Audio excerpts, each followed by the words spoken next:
Hello everyone. आपका अपने YouTube channel English lovers with वेबलेसर में आपका स्वागत है। आज हम कई दिनों बाद ये वीडियो बना रहे हैं। वीडियो बनाने में हमें थोड़ी प्रॉब्लम बीच में रही थी, जिस कारण से हम आपके लिए वीडियो में नहीं बना सके। इससे पहले हमने कुछ वीडियो आपके लिए बनाई थी, जो थी लेटर एप्लीकेशन और फिगर्स ऑफ स्पीच की, जो कि बेसिक रूप से बनाई गई, यानी कि शुरुआत में जो पढ़ाने के लिए समझाने के लिए बनाई जाती हैं वो बनाई गई। अब जैसे जैसे हम एडवांस की ओर बढ़ेंगे तो करते चलेंगे, लेकिन हमने जो ट्रांसलेशन बीच में रोकी थी उस ट्रांसलेशन को हम फिर से शुरू कर रहे हैं। और उस ट्रांसलेशन में हमारी सबसे पहली वीडियो आ रही है, जो आगे बढ़ने की जो सीरियल में हमारे आ रही थी, वो वीडियो है हमारी कंडीशनल सेंटेंसेज। कंडीशनल सेंटेंसेज जो कि आपके लिखा हुआ है बोर्ड पर, कंडीशनल सेंटेंसेज, शर्त वाले वाक्य। ये कंडीशनल सेंटेंस होते क्या हैं कि इनमें एक कंडीशन रखी जाती है, किसी प्रकार की कंडीशन होती है, शर्त होती है, और उसे बनाने के अलग अलग रूल होते हैं। इसका रूल नंबर 1 जो है, पहला रूल है, जो आपका लिखा हुआ है कि यदि दोनों वाक्य फ्यूचर टेंस में हों, अगर दोनों वाक्य फ्यूचर टेंस में हों या फ्यूचर टेंस में अर्थ देते हैं, तो शर्त वाले वाक्य यानी कि इफ क्लॉज को, कौन से इफ क्लॉज को हम कहाँ बनाते हैं? प्रेजेंट इंडेफिनिट टेंस में बनाते हैं। कौन से? प्रेजेंट इंडेफिनिट टेंस में इफ क्लॉज को। दोनों फ्यूचर में हो तो प्रेजेंट इंडेफिनिट में बनाएंगे इफ क्लॉज को, शर्त वाले वाक्य को, और दूसरे वाक्य को फ्यूचर इंडेफिनिट में ही बनाते हैं। यदि दूसरा वाक्य कैन से हो सकता है, सकते सकते हैं, तो कैन से बना देते हैं, वो भी अर्थ आपका फ्यूचर में ही देता है। ठीक है, दोनों वाक्य फ्यूचर में अर्थ देते हैं, तो शर्त वाले वाक्य इफ क्लॉज को हम बनाते हैं किसमें? Present indefinite tense. तो देखते हैं कैसे। यदि वह पुस्तक पढ़ेगा तो पास हो जाएगा। यदि वह पढ़ेगा, यदि अगर के लिए इंग्लिश लगाते हैं हम इफ, फिर वह पुस्तक पढ़ेगा। यदि अगर वाली क्लॉज कौन सी है? ये है इफ क्लॉज, ये हुई। ये बनेगा कहाँ? प्रेजेंट इंडेफिनिट का। रहेगी ही और पढ़ने की रीड।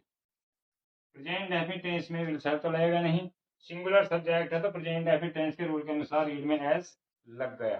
क्या लग गया? एस लग गया। रीड द बुक, यदि वह पुस्तक पढ़ेगा, ये फिर रीड द बुक, कॉमा, वह पास हो जाएगा। पास कौन होगा? वह ही होगा, तो वह के लिए दोबारा सब्जेक्ट लगाएंगे ही, और गागी के लिए विल, ये फ्यूचर में ही जाएगा, पास होने की pass. If he reads the book he will pass. Next sentence देखेंगे। नेक्स्ट सेंटेंस है हमारा, अगर तुम स्कूल नहीं जाओगे तो अध्यापक तुम्हें सजा देंगे। अगर, यदि, सबके लिए इफ। तुम स्कूल नहीं जाओगे, फ्यूचर में है, ये भी फ्यूचर में है, अध्यापक तुम्हें सजा देंगे, दोनों फ्यूचर में है, तो क्या करना है हमें? ये प्रेजेंट इंडेफिनिट बनेगा, तुम की यू, और प्रेजेंट इंडेफिनिट में निगेटिव वाक्य में नहीं वाले में क्या करते हैं? डू डज का प्रयोग। यू प्लूरल नंबर है, प्लूरल नंबर के साथ लगाएंगे डू नॉट। जाने, गो टू स्कूल, अगर तुम स्कूल नहीं जाओगे तो के लिए कॉमा, अध्यापक तुम्हें सजा देंगे, द टीचर विल, और सजा देने की पनिश, PUNISH, पनिश किसे? तुम्हें, you. If you do not go to school the teacher will punish you. तो नेक्स्ट सेंटेंस हमारा, यदि वह मेरी सहायता करेगा तो मैं उसकी सहायता करूंगा। तो बनाएंगे यदि इफ, वह ही, सहायता करने की हेल्प, क्योंकि वाक्य प्रेजेंट में जाना है, सिंगुलर सब्जेक्ट है, तो ऐसा लगता है। इफ ही हेल्प्स, सहायता करने की हो गई मेरी मी। इफ ही हेल्प्स मी, तो के लिए कॉमा लगा दिया गया। ठीक है, मैं उसकी सहायता करूंगा, मैं आई, और गाय के लिए आई के साथ लगाते हैं हम शैल, सहायता करने की हेल्प, उसकी की बची है हिम, आई शैल हेल्प हिम। क्लियर है कि एक दोनों वाक्य फ्यूचर में हो, फ्यूचर टेंस में अर्थ में, तो क्या करना है हमें? हमें क्या करना? शर्त वाले वाक्य को प्रेजेंट टेंस में, दूसरे को फ्यूचर में ही बनाना है। अब दूसरे रूल की ओर बढ़े, पहले जिसे लेना है स्क्रीनशॉट लीजिए, फिर अगले रूल को करते हैं। अब हमारा है दूसरा रूल। दूसरा रूल, सेकंड रूल जो है हमारा, वो है इम्पॉसिबिलिटी का। पहला था प्रोबेबिलिटी पर, कल्पना पर आधारित, और यह है इम्पॉसिबिलिटी, असंभवता का। कि अगर दोनों वाक्य पास्ट टेंस में हो, इसमें है दोनों वाक्य पास्ट टेंस में हो और असंभवता प्रकट करते हो, असंभवता मतलब इम्पॉसिबिलिटी प्रकट करते हो, कार्य संभव न हो, तो शर्त वाले वाक्य यानी इफ क्लॉज को हम कहाँ रखते हैं, हैड थर्ड फॉर्म में बनाते हैं और दूसरे वाक्य को वुड हैव थर्ड फॉर्म में बनाते हैं। ठीक है, एक इफ क्लॉज यदि वाला बनाएंगे हैड थर्ड फॉर्म यानी कि पास्ट और फैक्ट टेंस में, और दूसरा वुड हैव थर्ड फॉर्म में, वुड हैव थर्ड फॉर्म में का मतलब है फ्यूचर पास्ट और फैक्ट, फ्यूचर परफेक्ट भी है और उसमें पास्ट भी आ गया है, विल का वुड कर दिया गया है, उसमें बनाते हैं। तो किस तरह से बनाते हैं देखते हैं कि यदि वह पुस्तक पढ़ लेता तो पास हो जाता, अगर पढ़ लेता तो पास हो जाता, यानी कि काम बीत चुका है, नहीं पढ़ी, फेल हो चुका है, तो काम संभव नहीं है, इम्पॉसिबल है, इम्पॉसिबिलिटी पर आधारित है, तो इसलिए इसे बनाएंगे उसी तरह से।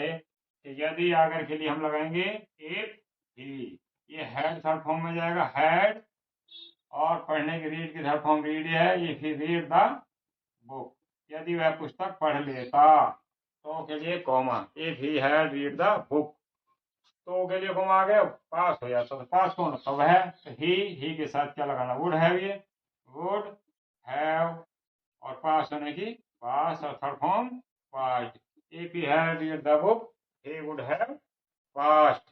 अब नेक्स्ट सेंटेंस देखते हैं इसका, तो नेक्स्ट सेंटेंस है हमारा, यदि डॉक्टर समय पर न आता तो रोगी मर जाता, यानी कि आ गया था तो बच गया, न आता तो मर जाता, यानी कि बात बीत चुकी है पास्ट टेंस में सारी, तो यदि अगर के लिए लगाते हैं if doctor had third form में हैड नॉट कम, समय पर के लिए इन टाइम, यदि डॉक्टर समय पर न आता, if doctor had not come in time, तो के लिए कॉमा लगा दिया, रोगी मर जाता, द पेशेंट, रोगी की पेशेंट वुड हैव में बन गया, और third form die, D I E D, if the patient, if the doctor had not come in time the patient would have die, रोगी मर जाता। ठीक है, अब नेक्स्ट रूल की ओर चलते हैं। नेक्स्ट रूल है इसका इमेजिनेशन, कल्पना पर आधारित जो वाक्य होते हैं, जो कल्पना की जाती है, हम सोचते हैं बहुत बड़ी बड़ी बातें, उन पर कल्पना पर आधारित रूल होते हैं।